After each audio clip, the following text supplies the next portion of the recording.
Il mérite mieux qu'un parasite, a ricané ma belle-mère, pensant que mon mari gagnait 14 000 €. Maman et moi avons acheté une maison, a-t-il écrit après avoir pris ses affaires. Je me suis figé. Acheter une maison avec quoi? Mais quand tout s'est mis en place, je l'ai appelée et elle a pâli. Ce n'est pas possible. Tu mens. Je m'appelle Chloé. J'ai 29 ans, je suis comptable fiscaliste en télétravail et je vis à Nantes. Et jusqu'à récemment, je pensais avoir une vie plutôt décente. Mon mari, Adrien, et moi sommes mariés depuis 5 ans. Nous n'avons pas d'enfants, juste un 2 pièces et une routine tranquille. Il avait un bon travail dans la logistique, mais il y a 3 ans, il a démissionné. Il disait vouloir un rythme de vie plus lent et a trouvé un petit boulot à temps partiel dans une librairie locale, travaillant 3 jours par semaine pour 1 400 € par mois. Ce n'était jamais assez pour nous faire vivre, mais je n'ai jamais dit un mot. Je gagne environ 4 500 € par mois, et je couvrais toutes les dépenses, le loyer, les courses, les factures, et même les achats impulsifs d'Adrien. Je l'ai laissé avoir sa paix. Je l'ai laissé trouver ses marques. Puis Martine, ma belle-mère, a décidé de perturber tout ça. Elle a commencé à appeler plus souvent, laissant entendre que sa maison tombait en ruine, que le quartier devenait peu sûr, que ce serait tellement plus simple si nous vivions tous ensemble. Je pensais qu'Adrien mettrait fin à ça. Mais il ne l'a pas fait. Un soir, au dîner, il s'est raclé la gorge et a dit « Alors, maman pense emménager avec nous. » J'ai failli m'étouffer avec mon poulet. Elle quoi? C'est juste que. Elle ne se sent plus en sécurité toute seule. Adrien, nous vivons dans un 75 mètres carrés. Nous avons une seule salle de bain. Elle dit qu'elle aidera à la maison. Cuisiner, faire le ménage. Ça pourrait te faciliter les choses. J'ai ri. Tu veux dire plus facile que de déjà faire 100% des tâches ménagères et de tout payer pendant que tu organises des livres pour à peine plus que le SMIC horaire? Il est resté silencieux. J'ai laissé tomber ma fourchette. Tu as déjà dit oui, n'est-ce pas? C'est ma mère, a-t-il marmonné. Elle a juste besoin de soutien. Elle a besoin d'un entrepreneur, pas d'une belle fille à parasiter. Il est sorti de la pièce en trombe, comme si j'étais la personne déraisonnable. Le lendemain matin, Martine a appelé. J'ai fait l'erreur de répondre. Salut, ma chérie, a-t-elle dit, la voix sirupeuse et suffisante. J'ai eu une très agréable conversation avec Adrien hier soir. MHM, j'ai décidé que j'emménageais avec vous deux. Ne t'inquiète pas, j'apporterai mes propres serviettes. Martine, dis-je sèchement, nous n'avons pas de place. N'importe quoi. Avec ce qu'Adrien gagne maintenant, vous pourriez probablement vous offrir quelque chose de plus grand. Mon estomac s'est noué. Ce que gagne Adrien. Il ne te l'a pas dit? Il réussit très bien. 14 000 € par mois juste avec son travail à la librairie. Je suis si fier de lui. J'ai cligné des yeux. 14 000 €. Elle a gloussé comme si c'était la chose la plus normale du monde. C'est ce qu'il a dit. Et toi? Tu travailles à la maison, n'est-ce pas? Je pourrais m'occuper de certaines tâches ménagères pour que tu puisses sortir et trouver un vrai travail. Pour alléger le fardeau d'Adrien. J'ai fixé le mur. Tu penses qu'Adrien me fait vivre? Elle a émis un bruit de pitié. Ça doit être difficile, tu sais, d'être avec quelqu'un qui a autant de succès. J'imagine que ça donne à une femme l'impression d'être insignifiante. Martine, dis-je d'une voix tendue, sais-tu combien coûte notre loyer? Elle a soupiré. Oh, ne commence pas avec tes discours sur le budget. Adrien a toujours été doué avec l'argent. Il m'a dit qu'il avait des économies, des investissements. Il a dit qu'il prévoyait d'acheter une maison bientôt. Je suis restée silencieuse. Oh, ne fais pas semblant d'être choquée, a-t-elle poursuivi. Tu devrais être reconnaissante. La plupart des femmes adoreraient avoir un homme qui subvient à leurs besoins comme il le fait. Peut-être que tu l'apprécierais davantage si tu arrêtais de vivre à ses crochets. C'en était trop. Tu sais quoi, Martine? Si tu penses qu'il gagne 14 000 € par mois et que c'est moi qui vis à ses crochets, alors peut-être que vous êtes vraiment fait pour être ensemble. Elle a ricané. Tu changeras d'avis quand tu verras la nouvelle maison. Quelle nouvelle maison? Elle n'a pas répondu. Quand je suis rentré ce soir-là, l'appartement était silencieux, mais pas paisible d'un calme inquiétant. Quelque chose n'allait pas. L'air semblait vide. J'ai laissé tomber mon sac à main et me suis dirigé vers la chambre. La moitié du placard était vide. Ses chaussures, ses vestes, sa console de jeu, tout avait disparu. Sur la table de la cuisine se trouvait une note manuscrite. Je ne supportais plus la tension. Maman et moi avons acheté une maison ensemble. J'espère que tu y réfléchiras. Tu es la bienvenue pour nous rejoindre une fois que tu seras prête à être raisonnable. J'ai regardé le papier pendant un long moment. Acheter une maison avec quoi? Des rêves et des marque-pages? J'ai ouvert l'ordinateur portable et consulté notre compte bancaire joint. Rien. Pas un seul virement, pas de retrait, pas d'acompte, juste le même solde pathétique qu'Adrien laissait toujours intact. Donc, à moins qu'il n'ait braqué une banque ou... Non. Je suis allé au placard de la chambre, je me suis agenouillé et j'ai cherché le coffre-fort ignifuge sous le plancher. Je l'ai ouvert lentement. Mon passeport, l'argent d'urgence, quelques documents légaux, et une enveloppe qui aurait dû contenir la clé de la maison de mon frère Marc disparu. Je me suis figé. Marc m'avait demandé de garder le double de sa clé pendant qu'il était hors du pays pour le travail. La maison était vide depuis des mois, en attente de rénovation.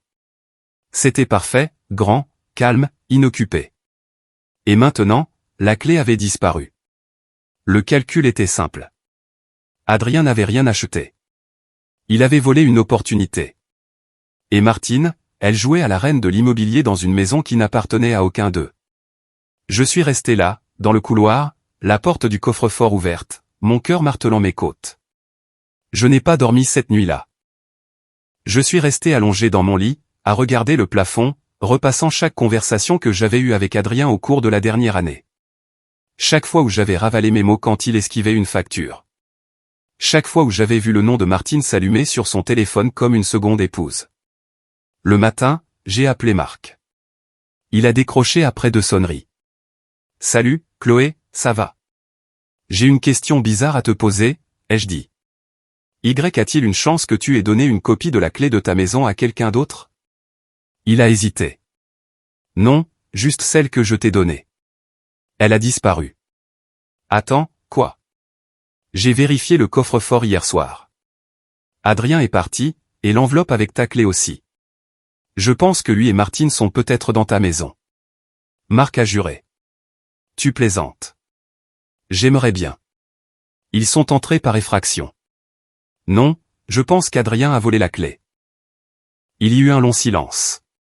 Chloé, dit-il prudemment, c'est illégal. C'est une violation de domicile. Si tu veux, je peux appeler les flics tout de suite. Non, dis-je rapidement. S'il te plaît, ne le fais pas. Pas encore. Chloé. Donne-moi juste 48 heures. Laisse-moi essayer de les faire sortir sans aggraver les choses. Il a soupiré. Tu es beaucoup trop patiente. Je sais, ai-je dit. Mais après 5 ans avec cet homme, j'ai appris. Il ne réagit pas à la force. Il réagit à la réalité. Marc a expiré bruyamment. D'accord. Mais s'ils sont encore là dans 2 jours, je dépose une plainte. Marché conclu. Cet après-midi-là, j'ai appelé la ligne fixe. Mes doigts tremblaient légèrement, mais je ne me suis pas laissé hésiter. À la 4e sonnerie, quelqu'un a décroché. Allô, fit la voix de Martine, sirupeuse et suffisante.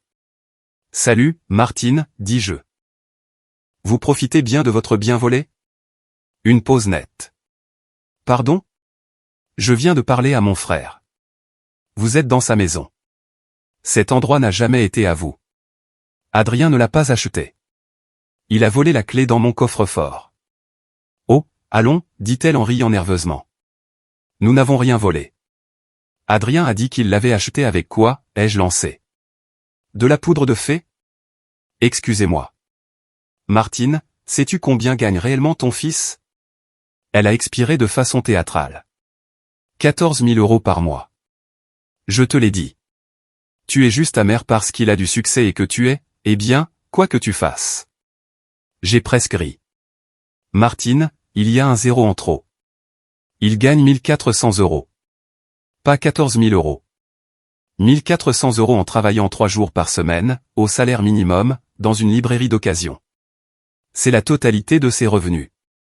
Non, non, ce n'est pas ce qu'il m'a dit. Bien sûr que non, dis-je froidement. Il ment parce que c'est plus facile que d'admettre qu'il vit au crochet de sa femme depuis 3 ans. Tu inventes tout ça. Vraiment, dis-je. Qui penses-tu qui paie notre loyer de 1800 €? Ou l'électricité? Ou les courses? Ou son stupide abonnement à des BD? Je pensais que... Tu as mal pensé parce que tu n'as jamais demandé. Tu as juste supposé que j'étais le parasite. Silence. Eh bien, dit-elle finalement, la voix tremblante, peut-être que j'ai mal compris. Mais la maison est toujours à nous maintenant. Nous sommes ici et pas toi. Non, Martine. Vous êtes dans la maison de quelqu'un d'autre sans permission. Ça s'appelle une violation de domicile. Et vous avez utilisé une clé volée. C'est du niveau d'un crime. Ne sois pas ridicule. Je ne le suis pas. Mais si vous êtes encore là demain, la police le sera. Mon frère attend déjà. Tu n'oserais pas, absolument, dis-je froidement. Mais je vous donne une chance de partir discrètement. Une seule chance. Saisissez-la. Elle ne parla pas un instant, puis d'une voix beaucoup plus faible, nous avons juste besoin d'un peu de temps. S'il te plaît, ne nous dénonce pas, vous avez 24 heures, dis-je. Utilisez-les à bon escient. J'ai raccroché avant qu'elle ne puisse supplier davantage. Le lendemain matin, je suis allé en voiture à la maison de Marc. Je n'en avais pas envie, je ne voulais pas les voir, ni sentir le désodorisant écœurant de Martine, ni entendre les excuses pathétiques d'Adrien, mais je devais confirmer qu'ils étaient partis. Quand je suis arrivé, l'allée était vide. Le porche était nu. Les fenêtres étaient ouvertes. J'ai utilisé le double de la clé de Marc pour déverrouiller la porte d'entrée et je suis entré. L'endroit était calme. Il n'y avait pas de chaussures dans l'entrée, pas de tasse dans l'évier, pas de parfum dans l'air, juste une légère trace de produit de nettoyage et quelque chose d'acide, comme une gêne qui aurait tenté de s'effacer à force de frotter. Ils étaient partis. J'ai vérifié chaque pièce. Aucun signe de vie, pas de mots passifs-agressifs, pas de lettres, nous reviendrons, griffonné au rouge à lèvres sur le miroir, juste le vide. Je me suis assise sur les escaliers et j'ai poussé un long soupir.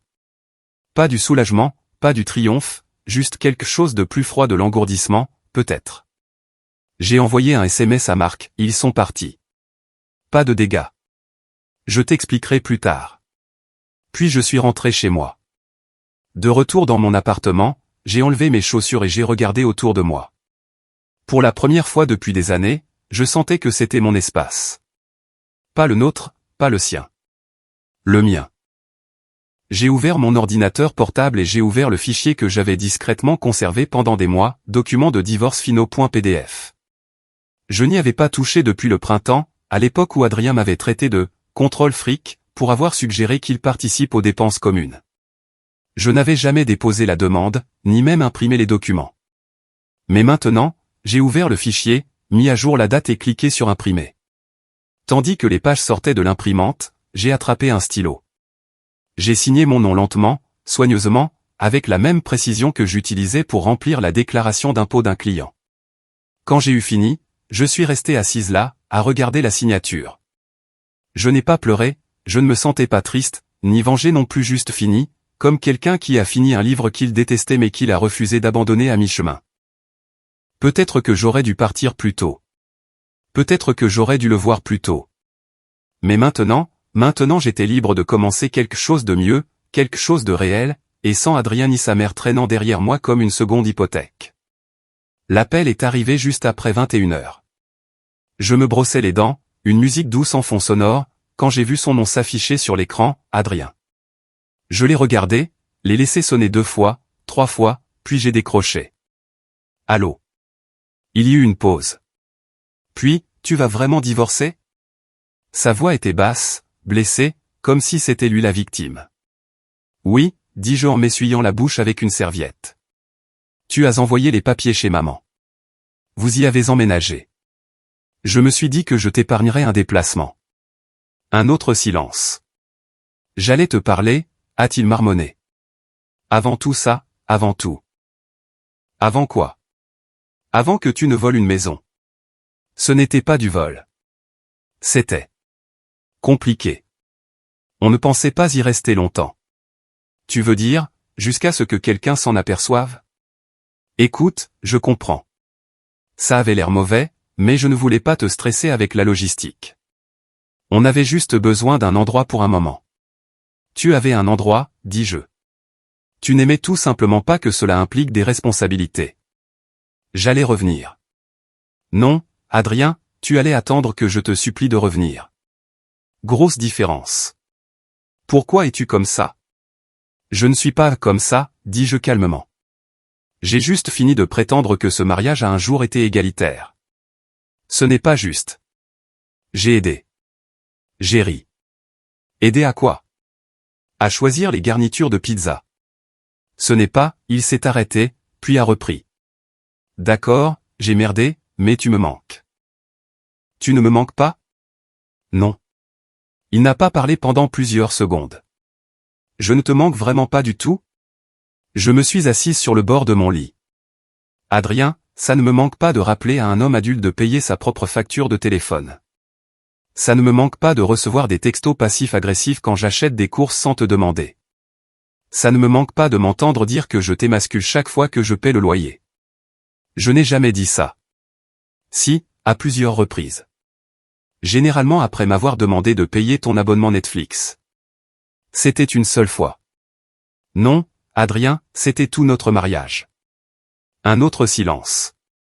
Écoute, dit-il finalement. J'ai peur. Je revis avec maman. Les choses ne vont pas bien. Ce n'est plus mon problème. Tu ne comprends pas. Je ne peux pas vivre sans toi.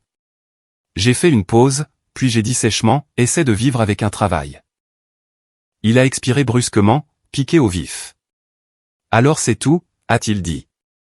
Après tout ce que nous avons traversé. Tu veux dire tout ce que j'ai payé? Tu es froide. Je suis efficace. Eh bien, je ne signerai pas, j'ai souri légèrement. Alors je laisserai mon avocat s'en occuper. Tu as pris un avocat? J'ai apporté de la clarté, Adrien.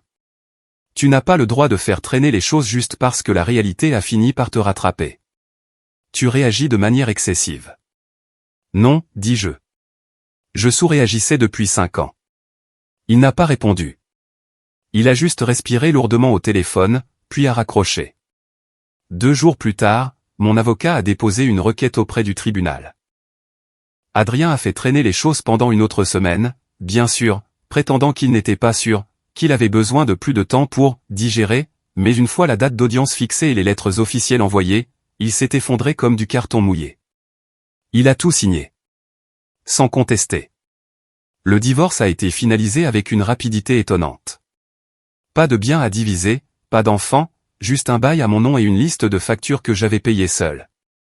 Je suis sorti du palais de justice un jeudi matin avec les papiers finaux dans une chemise cartonnée et un sourire si subtil qu'il aurait pu couper du verre. Il n'y a pas eu de larmes, pas de regard en arrière. Les nouvelles ont vite circulé dans notre petit cercle. Par l'intermédiaire de mon frère, Marc, j'ai eu des bribes de la nouvelle vie d'Adrien. Lui et Martine étaient de retour dans sa vieille maison, celle avec les fondations fissurées et de la moisissure au plafond de la salle de bain. Apparemment, elle avait repris un travail à temps partiel, caissière dans une chaîne de supermarchés discount. Elle portait toujours des perles d'imitation au travail. Elle racontait encore à qui voulait l'entendre que son fils avait un jour failli acheter une maison. Adrien, quant à lui, avait été refusé pour 3 emplois à temps plein d'affilée. Les employeurs voyaient le trou dans son CV 3 ans à ranger des étagères à temps partiel et l'ont écarté. Il a essayé les critiques de livres en freelance en ligne, a gagné 15 € en une semaine. Martine a blâmé l'économie. Adrien m'a blâmé. Selon un ami d'un ami, il a dit aux gens que je l'avais pris par surprise avec le divorce, que je l'avais coupé financièrement sans avertissement, que je n'avais jamais soutenu ses rêves. Ses rêves, pour autant que je sache, consistaient à ce que je paie toutes les factures pendant qu'il rangeait des romans de fantaisie par ordre alphabétique et prétendait être l'homme de la maison. Même Martine a fini par craquer. Marc m'a dit qu'il se disputait constamment à propos des factures, des courses, du refus d'Adrien de prendre ses responsabilités. Elle l'a un jour traité de parasite. Finalement, j'ai déménagé de l'appartement peu de temps après que les papiers aient été finalisés. J'ai trouvé un nouvel endroit avec de hautes fenêtres, une vraie lumière du soleil, et sans fantômes. J'ai acheté de nouveaux meubles des vrais. Fini les tables basses du Bon Coin ou les futons qu'Adrien jugeait pratiques. J'ai remplacé mon vieil ordinateur portable par un modèle élégant. J'ai eu de nouveaux clients, de plus gros contrats, une liste d'attente. Je dormais toute la nuit, mangeais à mon propre rythme, ne me disputais pas pour le réglage du thermostat ou pour savoir pourquoi mes courses comprenaient du pain spécial qui coûtait 4 €. Il y avait la paix maintenant. Pas le silence gênant et tendu d'une relation déséquilibrée. La vraie paix. Le calme. Le temps. L'espace. Un après-midi, j'ai trouvé un message vocal sur mon téléphone. La voix d'Adrien, encore suppliante. Et, je sais que les choses ont dérapé, mais je pensais qu'on pourrait peut-être parler. Juste un café. Sans pression. C'est juste que. Tu me manques. Appelle-moi. J'ai écouté une fois, puis je l'ai effacé. Pas de colère, pas de sourire narquois, juste rien. Des semaines ont passé, puis des mois. Je n'ai jamais rappelé. Il n'a jamais réessayé. Je suppose qu'il a compris le message. Ou peut-être que, pour la première fois, il a dû faire face à son propre silence. Et ça, pour moi, c'était une justice suffisante. Je ne suis pas amer. Je ne suis même pas en colère. Je ne le déteste pas. Je ne le porte tout simplement plus ni financièrement, ni émotionnellement, pas même en souvenir. Il appartient juste au passé. Et moi je suis exactement celle que j'étais toujours en train de devenir, une fois que j'ai arrêté de traîner un poids mort.